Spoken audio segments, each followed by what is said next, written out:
Happy new year পালন করা কি জায়েজ? যদি কোনো মুসলিম ধর্মাবলম্বী কোনো ব্যক্তি বা কোনো ব্যক্তিবর্গরা এই দিনটিকে যে কোনো আচার আনুষ্ঠানিকতার মধ্য দিয়ে পালন করে তবে কি সেটি সঠিক হবে? এ সম্পর্কে হাদিসে কি বলা আছে, কি বা বলেছেন প্রিয় নবী সাল্লাল্লাহু আলাইহি ওয়াসাল্লাম? এটি পালন করে মারাত্মক কোনো গুনাহের কাজ করছেন না তো? এই হ্যাপি নিউ ইয়ার পালনে আপনি বা আপনার পরিবারের কেউ যুক্ত নেই তো? প্রিয় দর্শক, আজকের এই ভিডিওটি পুরো মুসলিম জাতির জন্য গুরুত্বপূর্ণ, তাই ভিডিওটি সম্পূর্ণ দেখুন, নিজে দেখুন এবং অন্যদেরকেও এই সম্পর্কে জানাতে ভিডিওটি তাদের কাছে শেয়ার করে দিন। এছাড়াও যারা এই হ্যাপি নিউ ইয়ার পালন করা পছন্দ করেন না তারা অবশ্যই কমেন্টে একবার আলহামদুলিল্লাহ বলবেন।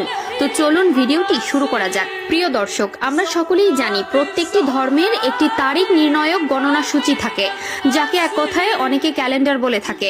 প্রতিটি ধর্মের জন্য আলাদা আলাদা এই তারিখ নির্ণায়ক গণনা সূচি থাকলেও বর্তমানে বিশ্বের সকল দেশের মানুষ